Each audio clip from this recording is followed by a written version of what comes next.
WhatsApp guys, Bharat से दाना पानी बंद होते ही घुटनों पर आया बांग्लादेश। तो देखते हैं पूरी वीडियो, चैनल में तो प्लीज सब्सक्राइब। और भाई बांग्लादेश की हालत अभी तक बिल्कुल भी ठीक नहीं है, उसको एडवाइजर बनाने के बाद भी।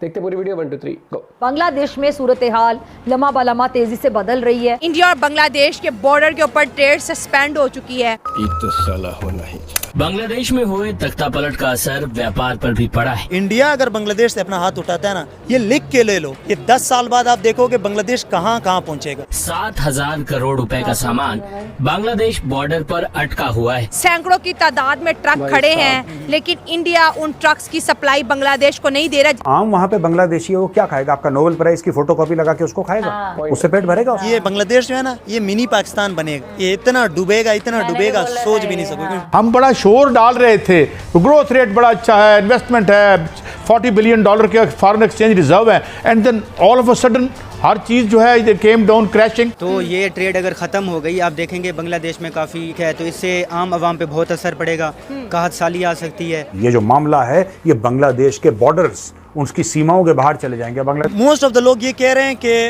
अमेरिका इसमें इन्वॉल्व है। तो अमेरिका को भारत की जरूरत है टू काउंटर चाइना, तो भी एक लिहाज से उनकी स्ट्रेटेजिक पार्टनरशिप भी उनके लिए एक पॉजिटिव रोल प्ले करती है। जब से बांग्लादेश में तख्ता पलट हुआ तब से बांग्लादेश की हालत दिन प्रतिदिन निरंतर गिरती जा रही है। और दूसरी तरफ आप बांग्लादेश भी पाकिस्तान बनने की राह पे चल पड़ा है। इन्होंने एक चुनी सरकार का तख्ता पलट कर दिया और स्टूडेंट के आंदोलन को हाईजेक कर लिया जमाते इस्लामी, एक आतंकवादी संगठन ने, जो कि बांग्लादेशी तंजीम है। इन्होंने खुलेआम हिंदुओं पे अत्याचार किया, वहाँ पे जुल्म किया, उन हिंदुओं के घर में घुसे, उनको लूटा, उनकी बहन बेटियों की इज्जत लूटी। मैं ये कहना चाहता हूँ भारत सरकार से, जब पाकिस्तान के 2 टुकड़े करके एक बांग्लादेश और एक पाकिस्तान बना सकते थे 1971 में, तो आज हमारी सरकार ने कौन सी चूड़ियां पहन ली है जो कि बांग्लादेश के भी 2 टुकड़े करके एक हिंदुओं के और एक मुसलमान के 2 टुकड़े नहीं बना सकते। ये टुकड़े करने का रिवाज तो 1947 से चला आ रहा है, 71 तक जारी रहा, फिर आज क्या सरकार को प्रॉब्लम आ रही है पता नहीं। आज जो भी बांग्लादेश में हुआ उसके लिए शेख हसीना साफ साफ क्लियरली बोल रही है कि ये अमेरिका ने करवाया, अमेरिका 2 टुकड़े करना चाहता है। म्यांमार की थोड़ी ज़मीन, थोड़ी बांग्लादेश की थोड़ी ज़मीन को हाईजेक करके अमेरिका वहाँ पे एक नया मुल्क बनाना चाहता है, अपने सैन्य अड्डे वहाँ पे खोलना चाहता है। जब अमेरिका इतना सब कुछ कर सकता है बैक हैंड में, तो हिंदुस्तान के बगल में तो बांग्लादेश है। क्यों ना 1971 वाली कहानी एक बार फिर दोहराई जाए, बांग्लादेश के 2 टुकड़े करके एक मुसलमानों को दे दिया जाए, एक हिंदुओं को दे दिया जाए। और हिंदुओं के एरिया में मुसलमानों का आना वर्जित हो और मुसलमानों के एरिया में हिंदुओं का जाना वर्जित हो। इस तरीके से बांग्लादेशी हिंदू खुश रह सकते हैं, आजादी से जी सकते हैं। अभी प्रैक्टिकली कितना संभव है ये मैं नहीं जानता, लेकिन एक मैं आम हिंदुस्तानी हूँ, मेरी समझ में सिर्फ इतना ही आता है, जो वहाँ पे हमारे हिंदू भाई मरे जा रहे हैं उनकी दर्द और तकलीफ देखी नहीं जाती है। इसके लिए अगर कोई और रास्ता सरकार के पास में नहीं है तो सरकार ये रास्ता अपना सकती है। पता नहीं कितने लोग मेरी बातों से सहमत होंगे या ना सहमत होंगे, ये सब लोगों का अपना अपना ओपिनियन है, लेकिन मेरे को ऐसा लगता है कि ये हो सकता है। शेख हसीना का तख्ता पलट होते हुए 8 दिन हो गए, वहाँ पे नई सरकार ने शपथ भी ले ली, लेकिन अभी तक बांग्लादेश के अंदर हिंदुओं की वही कंडीशन बनी हुई, उनको घर से निकाल के मारा जा रहा है, उनको जबरदस्ती कलमा पढ़वाया जा रहा है, उनकी बेटियों की इज्जत लूटी जा रही है। और जो भी बांग्लादेश में हो रहा है उसका नेगेटिव इम्पैक्ट भारत पे पड़ेगा, तो कुछ पॉजिटिव इम्पैक्ट भी भारत पे पड़ेगा। वहाँ पर जो गारमेंट का बिजनेस था वो बूम कर रहा था, वो बहुत तेजी से बढ़ रहा था, और इसका ज्यादा फायदा हिंदुस्तान को होगा। ये सबसे ज्यादा इफेक्ट अभी दोनों देशों की सरकारों को पड़ रहा है, दोनों देशों के इकोनॉमिक ढांचे को पड़ रहा है। ना तो उधर से कोई सामान अंदर आ रहा है, ना कोई इधर से सामान बाहर जा रहा है। जितना भी सामान है जहाँ था वहीं का वहीं रोक दिया गया है। लेकिन जो पिछले 8 दिन में हो, इसमें सबसे ज्यादा अगर खुशी कोई मनाना है वो पाकिस्तानी मना रहे हैं, जश्न मना रहे हैं। उनकी मेन स्ट्रीम मीडिया के अंदर तो ये समझ लीजिए रोज दिवाली मन रही है, क्योंकि इन लोगों को ज्यादा खुशियां मिलती नहीं है, लेकिन अचानक से इनके पास 2-2 खुशियां आ गई है, तो ये बावले हुए फिर रहे हैं। जैसे गंजे के हाथ में नाखून लग जाते हैं ना, अपना सर खुजा खुजा के वो पागल हो जाता है, ऐसे पाकिस्तानी पागल हो चुके हैं। एक तो इनको अरशद नदीम 34 साल के बाद इनके मुल्क ने एक गोल्ड मेडल जीता। दूसरे जो बांग्लादेश की खबरें आई, इससे पाकिस्तानियों को बड़ा सुकून मिला है, बड़ा आनंद मिला है, क्योंकि ये कभी भी बांग्लादेश को स्वीकार कर ही नहीं पाए, आज तक भी नहीं कर पाए, क्योंकि इनको ऐसा लगता है कि वो बांग्लादेश हमारा था और बांग्लादेश हमसे आगे कैसे जा रहा था। तो पाकिस्तानी यही चाहते हैं कि बांग्लादेश हमसे नीचे रहे। जो 2 टका था ना इनका टका, जो इन पाकिस्तानी रुपए से ऊपर हो गया था, वो नीचे आ जाए, किसी भी हालत में आए। और बांग्लादेश से पाकिस्तान का जो सेकंड फ्रंट खोलने का इरादा है, तो उसमें भी पाकिस्तान कामयाब होना चाहता है। खैर ये तो समय के साथ में पता चलेगा इस बांग्लादेशी जनता ने क्या खोया और क्या पाया है। लेकिन अभी जो ट्रेड बंद हुई है भारत और बांग्लादेश के बीच में, इसके ऊपर पाकिस्तानियों ने कुछ दिए मजेदार रिएक्शन। तो बिना देर के चलते पाकिस्तान। चलो भाई। सर हम बात कर रहे हैं कि इंडिया ने बांग्लादेश का हुक्का पानी बंद कर दिया है। इंडिया और बांग्लादेश के बॉर्डर के ऊपर ट्रेड सस्पेंड हो चुकी है। सैकड़ों की तादाद में ट्रक खड़े हैं, लेकिन इंडिया उन ट्रक्स की सप्लाई बांग्लादेश को नहीं दे रहा, जिसके अंदर फूड आइटम्स है, जिसके अंदर ग्रोसरी है। 6000 के करीब आप लगा लें कि कमोडिटी है, वो ऐसी अशिया है जिसका रोजमर्रा की जिंदगी में बहुत ज्यादा, जिसे बोलते हैं, इन्फ्लुएंस रहता है। और बांग्लादेश के अंदर जो है, अब जिस तरह पाकिस्तान के अंदर हालात हुए, आटे के क्राइसिस, सब्जी के क्राइसिस, आलू के, टमाटर के, मेडिसिन के, क्या वो भी पाकिस्तान की तरह ही हो जाएगा बांग्लादेश? फिलहाल अभी तो नहीं होगा, लेकिन आने वाले वक्त के अंदर भी बांग्लादेश में भी पाकिस्तान के जैसे इकोनॉमिक क्राइसिस आ जाएंगे। इस पे जमात इस्लामी जो है, उनके अंदर जो अमेरिका का मेन रोल होता है, जैसे कि अफगानिस्तान में वो मोस्टली करते थे कि रिलीजन का लफड़ा डाल लेते थे। रिलीजियस सोच हमारी जो सोसाइटी है, हम ज़्यादा रिलीजन को फॉलो करने वाले लोग हैं।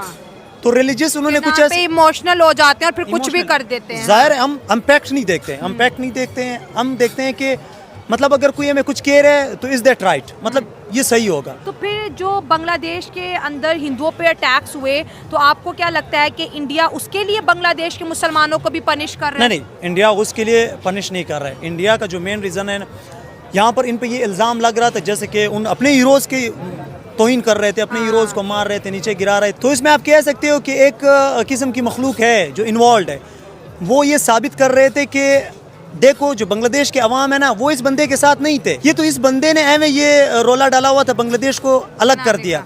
लेकिन ये लोग सारे जो है ना इस बंदे के खिलाफ, इसके ये हीरो नहीं है इनका, ये असल में विलन है। उन्होंने शेख मुजीबुर रहमान, वो कहते थे कि ये विलन है, देखो सबके सामने उन्होंने दिखा दिया। तो मतलब इंडिया के साथ वो एक तरह से इल्ज़ाम लगा रहे थे कि जो हमें पाकिस्तान से अलग किया गया है, तो इसमें इंडिया का बहुत बड़ा रोल है। यू कैन से दैट, मतलब आप खुद भी सोच सकती है ना कि क्या हुआ था 1971 में। Everyone know that. लेकिन तुम आधी अधूरी बातें क्यों बताते हो? ये आधा अधूरा सच क्यों छुपा लेते हो? तुम ये नहीं बताते कि बांग्लादेश अगर टूटा था 1971 में तो सारी पाकिस्तान आर्मी की कमी थी। इस गधे के बच्चे ने पाकिस्तानी आर्मी को बोला था कि बांग्लादेशियों में जाए, उन पर जबरदस्ती उन बंगालियों के ऊपर उर्दू मुसल्लत करे, उनकी बहन बेटियों की रेप करे, उनको घरों में से निकाल के मारे, और जो भी आर्मी के खिलाफ बोले उनको सरेआम गोली से भून डाले। जितने भी प्रोफेसर थे, टीचर थे, जो भी ऑफिसर थे उस समय के, जो पाकिस्तान आर्मी को पसंद नहीं करते, उसके जुल्म और बर्बरियत के बारे में लोगों को बता देते, उनको गोलियां मार दिया करते थे। 10 लाख से ज्यादा बांग्लादेशी महिलाओं को इन्होंने रेप किया तुम्हारी आर्मी ने। ये बात क्यों नहीं बताते भाई? भारत का रोल था, भारत का रोल क्यों आया था पता भी है क्या तुम्हारे को? क्योंकि जब तुम्हारे जुल्म और अत्याचार बांग्लादेश के अंदर बढ़ने लगे तो वो सारे के सारे भाग के भारत में आने लगे, और भारत की उस समय इकोनॉमिक हालत बहुत ज्यादा टाइट थी। भारत अपने लोगों को नहीं संभाल पा रहा था, तो ऊपर से इन बांग्लादेशियों को कैसे संभालता? तब भारत ने इन बांग्लादेशियों का साथ दिया था, मुक्ति वाहिनी का साथ दिया था। और बंगबंधु जिनकी इन्होंने मूर्तियां तोड़ी बांग्लादेशियों ने, ये सबसे बड़े कमीने लोग जिन्होंने अपने ही मसीहा की पहले तो इन्होंने हत्या कर दी, और आज उनकी नाजायज औलादे उसके पुतले तोड़ रहे हैं। शेख मुजीबुर रहमान नहीं होता तो आज बांग्लादेशी जो खुली हवा में सांस ले रहे हैं ना, ये लोग नहीं ले पाते। तो पाकिस्तानी सच बोला करो, पूरा सच बोला करो, क्योंकि तुम पाकिस्तानियों को तो बना सकते हो बेवकूफ, क्योंकि उनका ऊपर का माला होता है खाली, हिंदुस्तानियों को नहीं बना सकते। बांग्लादेश की ट्रेड हो रही थी, वो तकरीबन थी कुछ $16 बिलियन की ना, 14-16 ठीक है 16 बिलियन की। तो ये ट्रेड अगर ख़त्म हो गई, आप देखेंगे बांग्लादेश में काफ़ी मतलब सिलाब वगैरह आते हैं, तो गारमेंट्स एक्सपोर्टर वो सेकंड लार्जेस्ट है पूरी दुनिया में। बाकी ये जो एग्रीकल्चर कमोडिटीज़ होती हैं, इसमें वो मतलब इंडिपेंडेंट नहीं है, ठीक है। तो इससे आम आवाम पे बहुत असर पड़ेगा, काहत साली आ सकती है, और इन्फ्लेशन बहुत ज़्यादा हो सकती है, जिससे मतलब आम जो तबका होता है ना शहरियों का, वो अफेक्ट होता है। मतलब क्या बांग्लादेश दूसरा पाकिस्तान बनने वाला है? क्योंकि जब हमने इंडिया से ट्रेड सस्पेंड की, हमारे मुल्क के अंदर भी महंगाई का बहुत बड़ा तूफान। हमें याद है कि जो 100 रुपये 20 रुपये वाला प्याज है, ये 500 रुपया, टमाटर 500 रुपया, और हमारी भी चीखें निकल गई कि ये हुआ क्या हमारे साथ। देखें, हम अनाव वाले लोग हैं, हम मानते नहीं हैं, हम आइडियालॉजी के ऊपर ट्रेड करते हैं। हालांकि होना चाहिए कि म्यूचुअल इंटरेस्ट के ऊपर पूरी दुनिया। अब देखें, चाइना और अमेरिका की आपस में दुश्मनी है, मगर फिर भी वो ट्रेड करते हैं। इंडिया और चाइना की देखें, $125 बिलियन की ट्रेड ऐसा ही है। तो ये जो ट्रेड होती है, ये आइडियालॉजीज पे नहीं होती, ठीक है ना, ये म्यूचुअल इंटरेस्ट पे होती है। क्या बात है। तो मैं ये कहूँगा कि अगर इंडिया और पाकिस्तान की आपस में ट्रेड होती है, तो यहाँ पे ये जो चीनी का बहरान है, आटे का बहरान है, और पता नहीं आए दिन क्या टमाटर से नहीं निकले सर अभी तक हम। हाँ, तो ये ना होता कम अज कम। लेकिन यहाँ पर ये भी बात हो रही है कि बांग्लादेश के हिंदुओं को जब बांग्लादेश के मुसलमानों ने टारगेट किया कह रहे इंडिया ने वो बदला लिया है, इनका हुक्का पानी बंद इंडिया किया के है। लिए नुकसानदेह इस तरह है कि जो हसीना वाजिद थी वो इंडियन नवाज थी ना, मतलब और उसका झुकाव इंडिया हाँ की तरफ बड़ा है। बड़ा बड़ा हाँ। अब क्या होने जा रहा है कि जमात इस्लामी पावर में आ रही है, ठीक है, और दूसरी जिसको जो- शेख हसीना ने बैन किया हुआ था। उसको बैन किया हुआ था। जमात इस्लामी के रजाकारों ने 1971 में तकरीबन कोई लाखों जो है ना स्टूडेंट को मारा। ओवरऑल जो जिनोसाइड हुआ था वो 30 लाख लोगों का था और तकरीबन 6 लाख औरतों के मर्डर किए थे। हमारे आर्मी के लोगों ने कहा था कि we will change your caste and generation, ठीक है, तुम लोग हिंदुओं की तरह हो, हम तुम्हारी नस्ल तब्दील करेंगे। ये सीन हुआ था। और ये तो जो एक जमात बड़े- इस्लामी है ऑब्वियसली ये इनका इंक्लाइन जो है पाकिस्तान की तरफ होता है। बहुत बढ़िया मेरे भाई, बहुत बढ़िया। पाकिस्तानी के मुंह से इतना सच बहुत कम ही निकलता, कोई रेयर ही पाकिस्तानी ऐसा होता है जो इतना सच बोल सकता है और जिसमें इतना सच बोलने की क्षमता है। और दूसरी बात में पे सच बोल गया लड़का, ये था एजुकेशन सोशल मीडिया कमाल, उसको पता था। यार नोट कर लो, बांग्लादेश का बहुत बुरा हाल होने वाला है। बड़ी अभी वो बहुत ज्यादा एक्सपोर्ट हाउसेज वहाँ बहुत है गारमेंट्स के, अरे मैं कह ठीक रही है। हूँ, मैंने मुझे लग रहा है कितने मतलब मैंने बहुत टाइम, मैंने 3 साल से ज्यादा बांग्लादेश फैक्ट्रीज जो होती हैं एक्सपोर्ट हाउस, मैंने उनके साथ काम किया हुआ है। अब उनका बिजनेस भागेगा भैया। बहुत सारी कंट्रीज कहते हैं कि भैया हमें ऐसी जगह नहीं करना कि कब हमारी शिपमेंट कब कुछ फंस जाए वहाँ पर। मान ले कोई बायर ऑर्डर प्लेस कर रहा है, ठीक है, कर दिया वहाँ पे प्लेस। अब हो कपड़े का पता है क्या है कि सीजन होते हैं, विंटर हो गया, फॉल, सबके अलग अलग होते हैं, मूड बोर्ड्स वगैरह बहुत सारी चीजें आती हैं वहाँ के सीजन की वजह से। अब मान लो गर्मियों का कुछ वो है, सर्दी का जो कलेक्शन है बनना तो गर्मियों में शुरू हो जाएगा।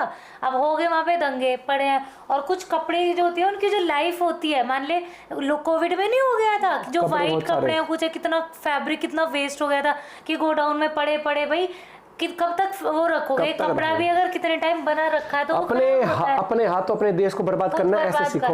इन्होंने तो कंपनियां फूंक दी भैया आपस में। मैं हमेशा कहता हूँ प्रोटेस्ट अगर आप करते हो ना, मैं प्रोटेस्ट करो, पीसफुल प्रोटेस्ट करो, लेकिन जिसमें आप जिस प्रोटेस्ट को आप बिना सर पैर किसी भी डायरेक्शन में मोड़ देते हो ना। आज तुमने इतना बुरा हाल कर दिया, कल को जो ये सो कॉल्ड स्टूडेंट है, ठीक है, जो स्टूडेंट के नाम पे गंद है ये, ठीक है, शादी स्टूडेंट नहीं था, उसके बाद जो हुआ ना अपना फ्यूचर कर गई है बर्बाद। स्टूडेंट के नाम पे तो बर्बाद कर दिया, स्टूडेंट कर दिए वहां पर। आप अपना पॉइंट ऑफ व्यू शेयर कर सकते हो। Bye bye, take care.